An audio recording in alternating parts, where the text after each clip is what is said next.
Hello, magandang gabi at araw sa inyo sapagkat madaling araw na at ako'y nagising po para lang makapaggawa ako ulit ng ating video dahil nakakabisyon na naman ako at nakakaramdam sa kaguluhan ngayong panahon na to na habang tumatagal nagiging magulo, di ba? Kaya sabi ko sa inyo, kapulutan nyo lang ito ng aral at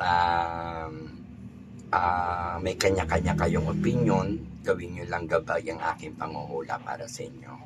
No? At maraming salamat sa lahat ng tumatangkilik ng aking video, sa lahat. Ngayon, ang topic natin ngayon ay ang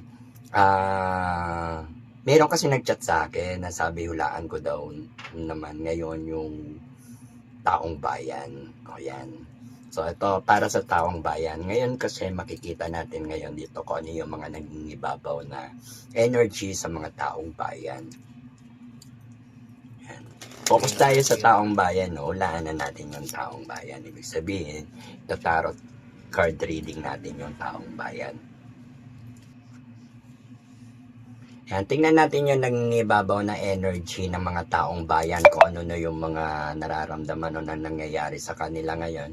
Yung ibig sabihin ba kung ano yung highest energy na maaaring maganap at magaganap. Okay? Kuha tayo ng 3 cards.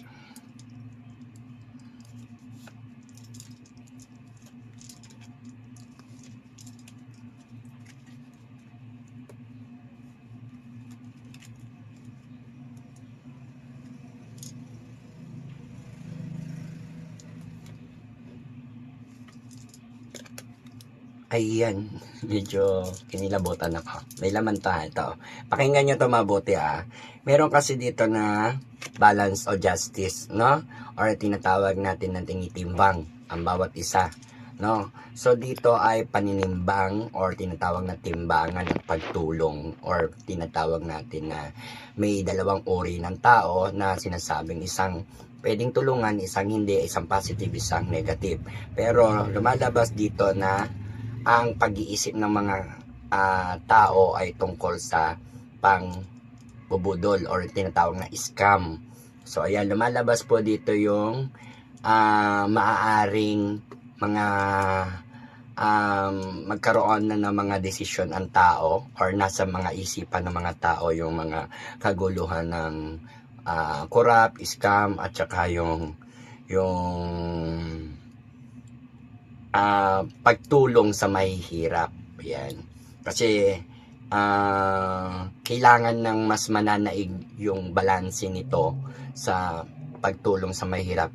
Actually, sa madaling salita, panahon na para gisingin ang taong bayan at nagigising na po sila para tulungan yung mga mahihirap. Ayan.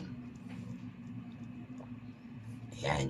No, yung mga pinagkaitan kasi parang lalong naghihirap ang mundo or ang Pilipinas. And I'm sorry. So ayan, maraming tao ang nagugutom, marami ang naghihirap. The number of 6 ng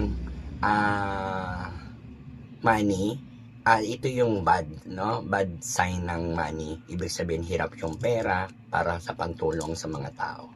Ayan. No? Panahon na, ang nasa mindset ng mga tao ngayon, panahon na para tumulong at pakatulong o mag-focus sa mga nangangailangan o mahihirap, no? Sa ating mga Pilipino. Ito po ay nasa aura o enerhiya ng mamamayang Pilipino or mamamayan natin. Mahihirap ang nagsasalarawan dito na dapat tulungan.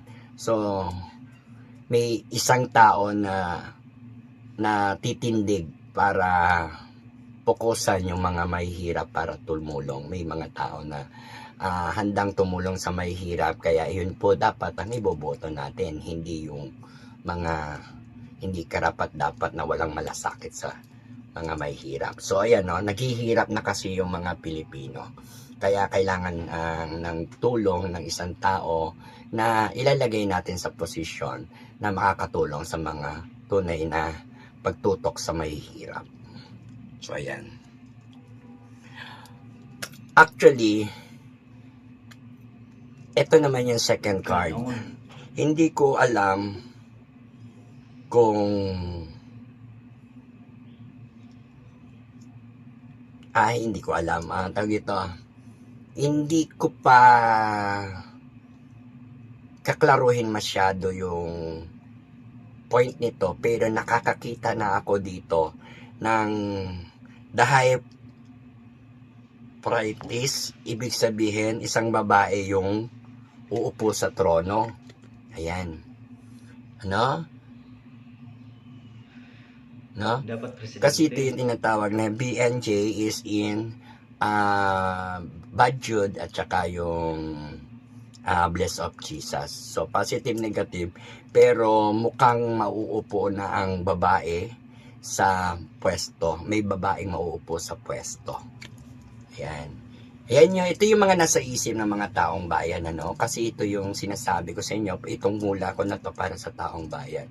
So, merong mahahalal na babae na mataas na posisyon. Ayan.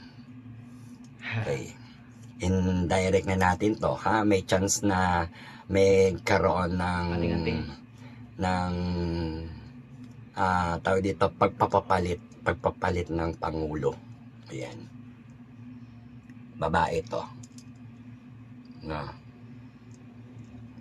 Ayan. And then, ito na yung nangyayari at nangyayari pa at nang mangyayari pa. Ang issue tungkol sa millions, billions, trillions. Ito yung mga kayamanan, pera at blessing ng taong bayan na naging issue ngayon. So yung yaman at nakapangyarihan ay nasa pag-iisip na nila kung sino ang dapat managot or tinatawag natin na dapat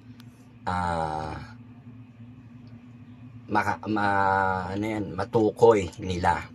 So ang issue, ang nangingibabaw na energy is in kayamanan, pera, million sign, billion sign. Basta ito ay money sign, big money sign, billion, million, whatever, patataas pa, basta ito po ay big million sign, no? Times mo yan, magiging billion, trillion yan. Basta ito po ay tinatawag natin na million. So, ito yung nangingibabaw na enerhiya, no? Ibig sabihin, this is the issue. Ayan yung mga issue, no? Kahirapan ng tao. Ayan, million sign or billion sign or trillion sign, that is the money sign, big money. And then babae nakaupo sa trono, no? Ito yung mataas, kaya pagbuuin nyo to, may alam ko na may kanya-kanya tayong opinion at paniniwala-tiwala, pero balit ito yung enerhiya na magaganap at nangyayari ngayon. Ayan.